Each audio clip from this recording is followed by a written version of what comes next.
Bismillahirrahmanirrahim. Assalamualaikum warahmatullahi wabarakatuh. Salam soleh dan solehah anak bapak semuanya.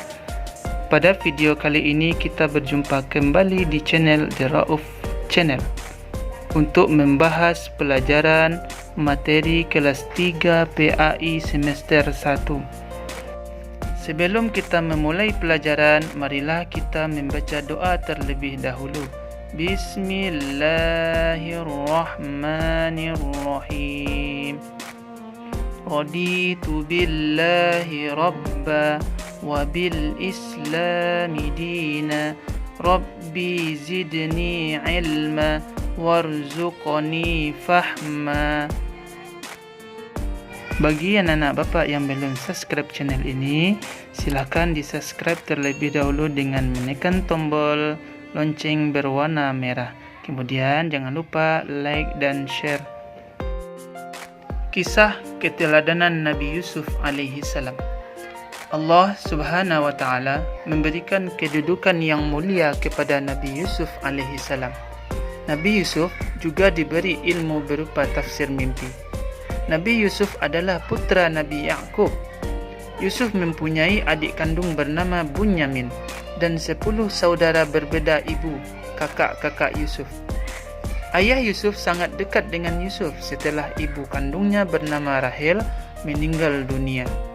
Saat Rahel meninggal, Yusuf baru berusia 2 tahun. Kedekatan Yusuf dengan ayahnya menimbulkan rasa cemburu 10 saudaranya. Mereka mulai tidak menyukai Yusuf, apalagi wajah Yusuf lebih tampan. Suatu hari, Yusuf bermimpi melihat 11 bintang, matahari dan bulan, semuanya bersujud kepadanya.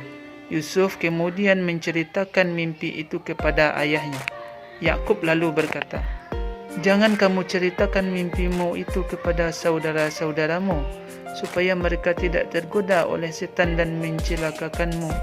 Dengan mimpi itu, ayahnya mempunyai firasat bahawa Yusuf kelak akan mendapat kedudukan yang tinggi di dunia dan akhirat.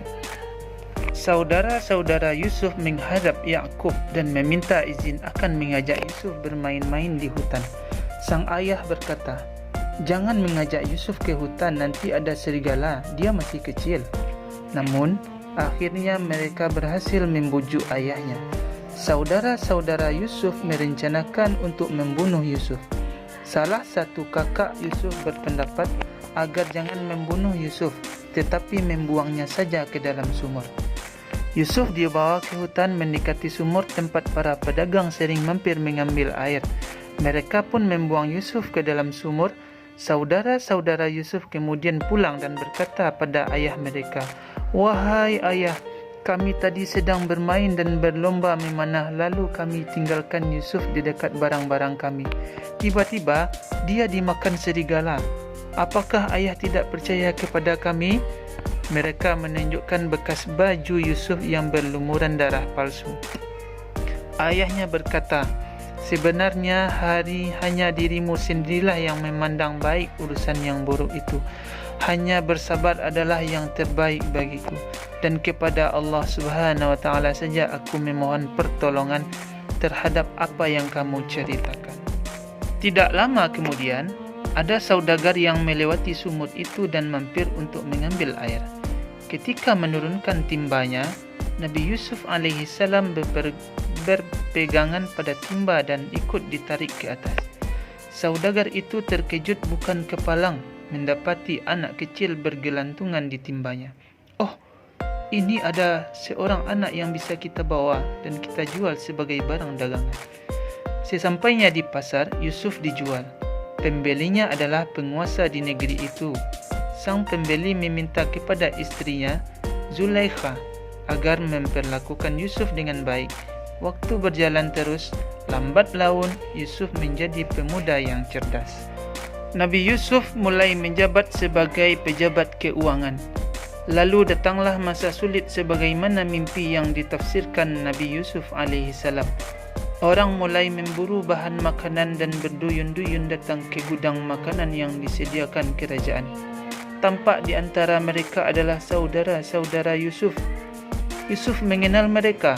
sedangkan mereka tidak mengenal Yusuf lagi. Mereka mengira Yusuf sudah lama meninggal dunia.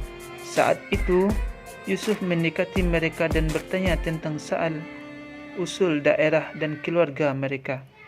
Mereka menjelaskan semuanya. Yusuf bertanya, "Kenapa saudara kalian yang kecil yang bernama Bunyamin itu tidak ikut ke sini? Untuk besok, bawalah dia dan kalian tidak akan mendapatkan bahan makanan seperti hari ini." Ketika saudara-saudara Yusuf kembali ke rumah, diceritakanlah kepada ayah mereka tentang pertemuan dengan pejabat tinggi kerajaan yang meminta Bunyamin ikut dalam perjalanan yang akan datang. Tentu sang ayah khawatir kejadian yang pernah menimpa Yusuf alaihi salam terulang kembali. Namun, karena persoalan makanan sangat penting, akhirnya Bunyamin diizinkan untuk ikut. Ayah mereka, Nabi Ya'qub alaihi salam, kini sudah tua dan kehilangan penglihatan karena sering bersedih dan menangis mengingat Nabi Yusuf alaihi salam. Sewaktu mengambil makanan berikutnya, Yusuf AS mempertemukan Bunyamin dengan saudara-saudaranya. Yusuf berkata, "Sadarkah kalian tentang perbuatan apa yang telah kalian lakukan kepada saudara kalian sendiri?" Yusuf dan Bunyamin. Mereka sangat terkejut kerana di hadapan mereka ternyata ada Yusuf, yaitu adik mereka yang pernah mereka buang ke dalam sumur. "Apakah engkau Yusuf?" Nabi Yusuf AS menjawab, "Benar, aku Yusuf." Mereka mengakui kesalahan dan memohon maaf atas perbuatan mereka membuang Yusuf. Nabi Yusuf AS berkata, "Kalian tidak akan dihukum dan dipersalahkan.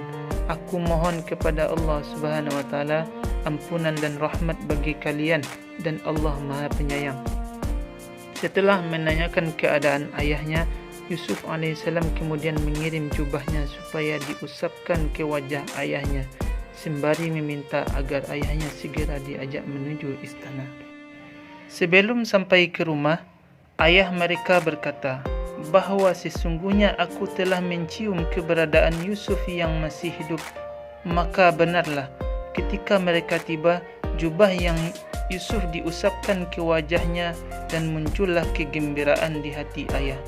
Penglihatan ayahnya pun dengan izin Allah SWT telah pulih kembali. Saudara-saudara Yusuf dan ayahnya segera berangkat menuju Mesir. Nabi Yusuf AS menyambut kedatangan keluarganya. Nabi Yusuf langsung duduk di samping ayahnya. Setelah selesai pertemuan, seluruh keluarga Yusuf diminta tinggal di istana.